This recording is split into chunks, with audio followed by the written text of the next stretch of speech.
इस वीडियो के अंदर किरचॉफ्स लॉ को पढ़ने के बाद अभी हम लोग डिस्कस करने वाले हैं पोटेंशियोमीटर को। इस पोटेंशियोमीटर टॉपिक के अंदर आज के इस वीडियो लेक्चर में हम लोग इन चार चीज़ों पे फोकस करेंगे। पोटेंशियोमीटर के इंट्रोडक्शन पे कि ये पोटेंशियोमीटर होता क्या है।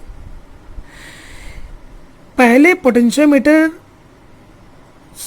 के जगह पे हम लोग कौन से डिवाइस को यूज़ करते थे, और यदि इस पोटेंशियोमीटर को ओब्वियसली यूज़ करते हैं तो ओब्वियसली ये पोटेंशियोमीटर उस डिवाइस से थोड़ा अच्छा होगा, तो इसीलिए इसको यूज़ करते हैं। तो इसका क्या सुपीरियरिटी है उस डिवाइस के ऊपर जिसके जगह पे इसको हम लोग यूज़ करते हैं, इसका कंस्ट्रक्शन क्या है और इसका वर्किंग प्रिंसिपल क्या है। बस इन्हीं चार चीज़ों को इस वीडियो के अंदर अभी हम लोग डिस्कस करेंगे। सबसे पहले कि पोटेंशियोमीटर है क्या। पोटेंशियोमीटर, तो ये पोटेंशियोमीटर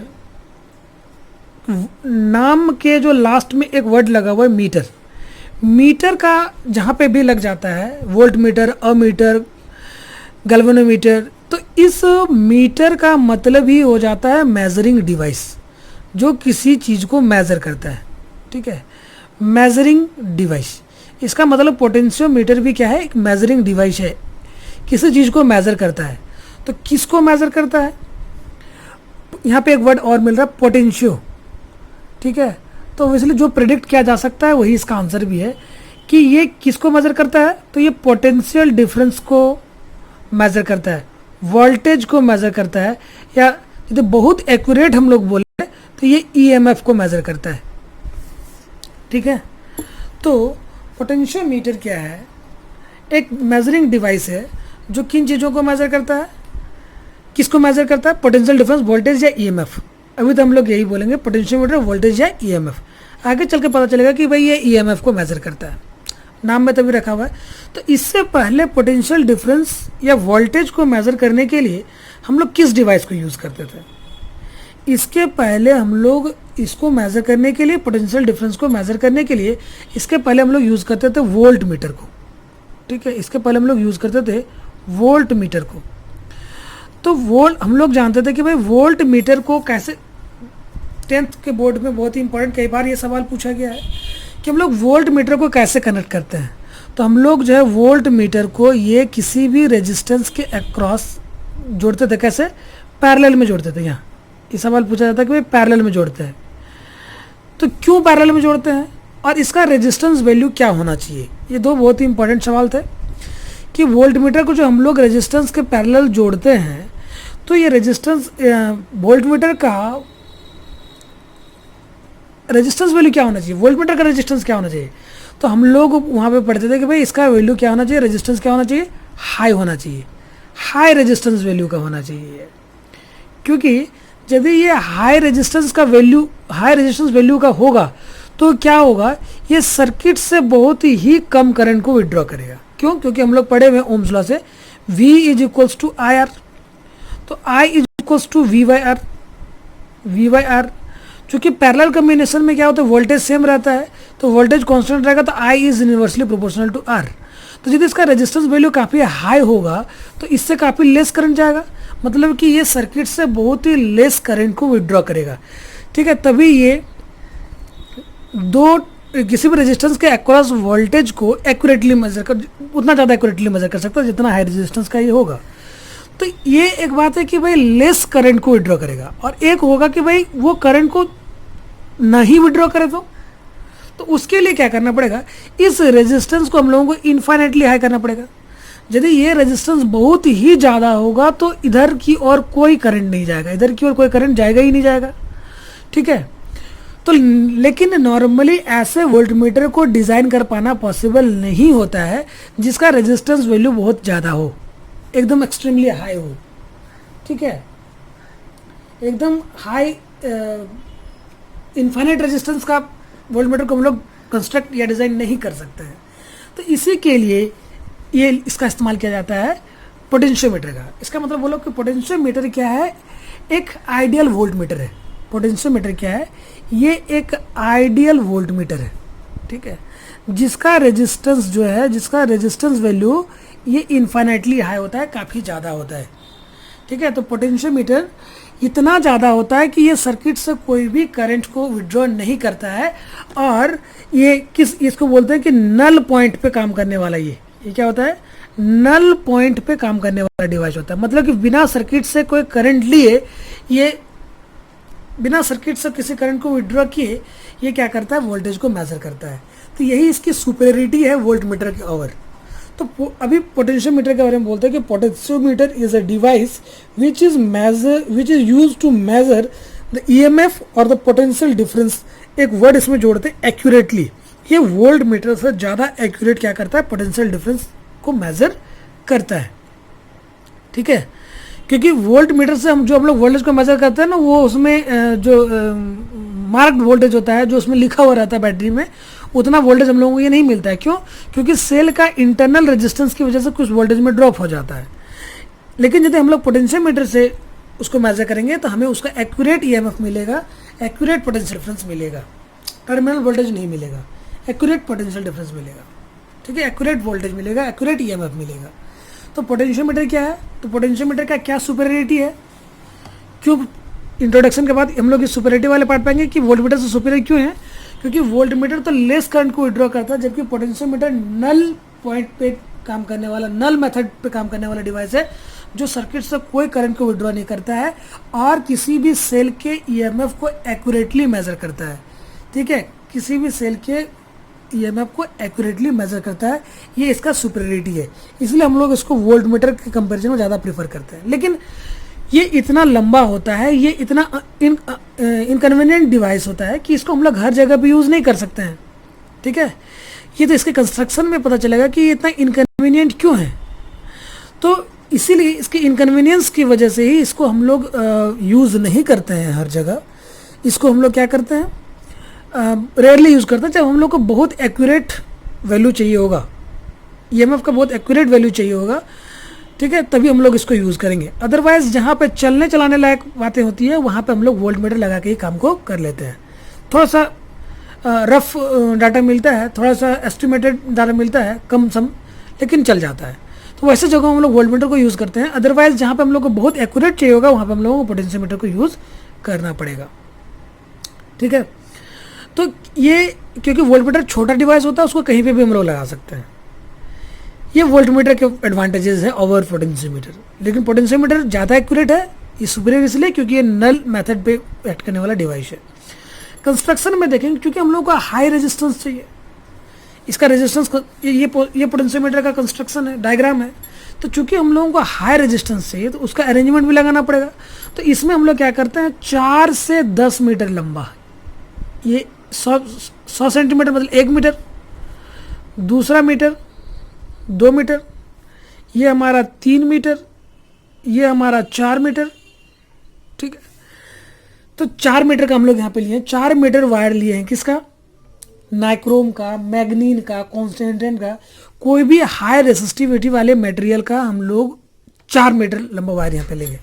तो इस वायर का जो लेंथ है ये 4 से 10 मीटर लंबा हो सकता है। नाइक्रोम है, कॉन्स्टेंटेन है, मैग्नीन वायर का जो लेंथ है ये 4 से 10 मीटर लंबा हो सकता है। यहाँ पे इस पोटेंशियोमीटर में हम लोगों ने 4 मीटर लंबा नाइक्रोम, कॉन्स्टेंटेन या मैग्नीन का वायर लिया है। नाइक्रोम, कॉन्स्टेंटेन या मैग्नीन लेने का वजह है क्योंकि ये हाई रेसिस्टिविटी वाले मटेरियल्स होते हैं जिनका रेजिस्टेंस वैल्यू क्या होता है, ज़्यादा होता है। उसके बाद इसको चूंकि 4 से 10 मीटर लंबा वायर को एक ही साथ एक सीरीज में लंबे तौर पे इसको जोड़ने पे ये डिवाइस और भी ज़्यादा इनकन्वीनियंट हो जाएगा। इसलिए इसको हम लोग क्या करते हैं, एक वुडन ब्लॉक में ये कॉपर का स्ट्रिप लगाते हैं। वुडन ब्लॉक पे ये कॉपर का स्ट्रिप लगाएंगे। ठीक है, और यहाँ पे 100 सेंटीमीटर या 1 मीटर लंबा नाइक्रोम का वायर लेंगे। फिर इधर की ओर थोड़ा सा लंबा कॉपर स्ट्रिप लेंगे और यहाँ से फिर 100 मीटर लंबा इधर से इधर की ओर। फिर यहाँ पे एक लंबा कॉपर स्ट्रिप लेंगे, यहाँ पे फिर 100 सेंटीमीटर इधर से इधर की ओर। इसी तरह करके ताकि ये इसका साइज जितना छोटा से छोटा हो सके, रिड्यूस हो सके। अदरवाइज हम लोग एक ही बार में जैसे 4 मीटर लंबा वायर ले लेंगे या 10 मीटर लंबा वायर ले लेंगे तो वो काफ़ी बड़ा हो जाएगा, इनकन्वीनियंट डिवाइस हो जाएगा। उसको ले जाने ले आने में या उठाने बढ़ाने में 3-4 आदमी का जरूरत पड़ेगा, तो वो काफ़ी इनकन्वीनियंट हो जाएगा। इसलिए हम लोग क्या करते हैं, इस तरह से 4 मीटर लंबा वायर को यूज़ करते हैं इस वे में, कॉपर स्ट्रिप की मदद से। ठीक है, तो नाइक्रोम कॉन्स्टेंटन या मैग्नीन का वायर ही क्यों? क्योंकि ये क्या होता है, ये क्या होता है, हाई रेसिस्टिविटी मटेरियल होता है। यहाँ पे कॉपर स्ट्रिप की मदद से इसको सीरीज में जोड़े हुए हैं, सीरीज में जोड़े हुए हैं, ठीक है। ये है हमारा एक मीटर स्केल, ठीक है। जब हम लोग इसके वर्किंग को पढ़ेंगे, वर्किंग को कि किस तरह से काम करता है, तो हम लोगों को इस मीटर स्केल का इंपॉर्टेंस समझ में आएगा, ठीक है। ये जो वायर है 4 से 10 मीटर जो लंबा वायर है, इसका याद रखना है 2-3 बातें कि ये यूनिफॉर्म क्रॉस सेक्शन एरिया होना चाहिए। ऐसा नहीं कहीं से मोटा कहीं से पतला नहीं होना चाहिए, यूनिफॉर्म क्रॉस सेक्शन एरिया होना चाहिए इसका, ठीक है। और नाइक्रोम मैग्नीन या कॉन्स्टेंटन का बना हुआ होना चाहिए। देखिए यहाँ पे हम लोग ए और बी के बीच इसको बोलते हैं एक ड्राइविंग सर्किट जोड़े हुए रहता है, ड्राइविंग सर्किट, ठीक है। इस ए और बी के बीच हम लोग क्या किए हुए हैं, एक ड्राइविंग सर्किट जोड़े हुए हैं। ड्राइविंग सर्किट में क्या है, हमारा एक हाई वोल्टेज बैटरी है, एक स्विच है और एक रियोस्टेट है। इस रियोस्टेट और इस हाई वोल्टेज बैटरी की मदद से हम लोग क्या करते हैं, इस पोटेंशियोमीटर वायर में कांस्टेंट करंट को सेंड कर सकते हैं, ठीक है।